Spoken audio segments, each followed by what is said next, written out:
Jail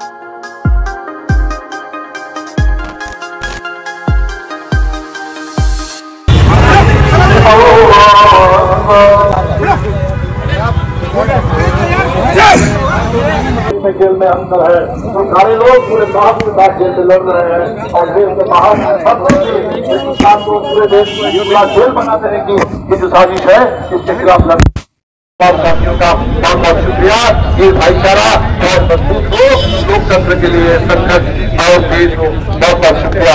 इंकलाब। नमाज पढ़ते मुसलमानों पर लात मारकर दिल्ली पुलिस ने पूरी दुनिया में हिंदुस्तान को शर्मसार किया।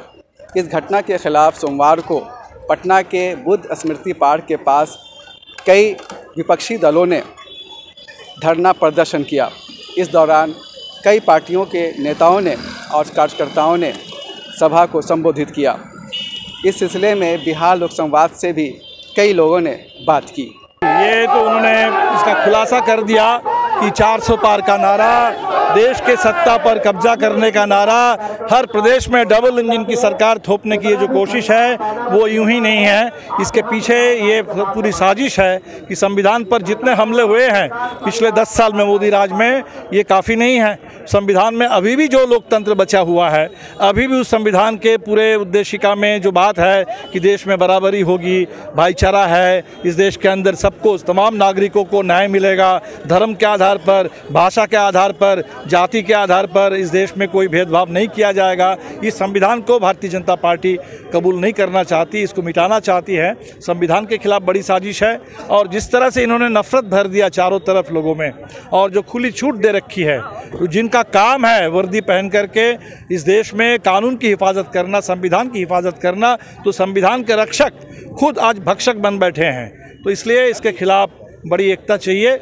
और हम समझते हैं कि जो लात मारा गया, ये सिर्फ नमाज अदा करते हुए मुस्लिम नागरिकों पर लात नहीं मारा गया। बाबा साहब अम्बेडकर के संविधान, उस संविधान के मूल भावना, उसके ऊपर लात मारा गया। इस देश का इतिहास, इस देश का सांप्रदायिक सौहार्द, गंगा जमुनी तहजीब, उसके ऊपर लात मारा गया, इस देश के ऊपर लात मारा गया। और इसीलिए हम सब लोग देश के लिए, संविधान के लिए और संविधान में, लोकतंत्र में जो नागरिकों की बराबरी का अधिकार है, उस अधिकार की रक्षा के लिए आज सड़क पर हैं।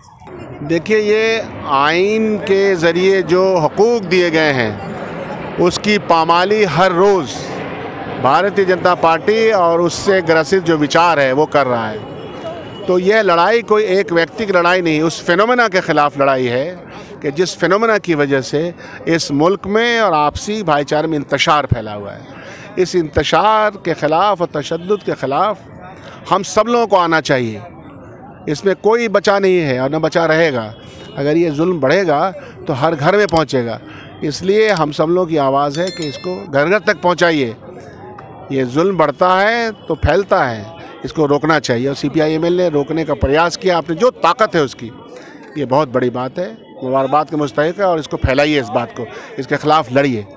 देखिए, पूरे मतलब देश में ही जिस तरह से मोदी सरकार ने, भाजपा सरकार ने सांप्रदायिक जहर को पूरे गांव-गांव तक मतलब उसको फैलाने की जो कोशिश की है, तो उसका, और वो कंससली कर रहे हैं, पूरे जानबूझ करके, सोच समझ करके, महिलाओं को भी उसमें, वो जो एक तबका है उसको वो कोशिश कर रहे हैं कि शामिल हो। मगर हम लोग अपने एपोआ के ज़रिए, महिला संगठनों के ज़रिए, महिला आंदोलनों के ज़रिए, तमाम स्कीम वर्कर्स के आंदोलन के ज़रिए इस चीज़ को हम लोग तोड़ने की कोशिश कर रहे हैं और टूट भी रहा है। हमारे संविधान ने ही हमको बराबरी का दर्जा दिया है और सचमुच अगर बाबा साहब का संविधान अगर बदला जाएगा, संविधान रहते भर में बहुत चीज़ों को वो बदल रहे हैं और सचमुच अगर बदला जाएगा तो महिलाओं के लिए सबसे मतलब वो दिन काला दिन होगा और सबसे ज़्यादा हमला महिलाओं पर बढ़ेगी।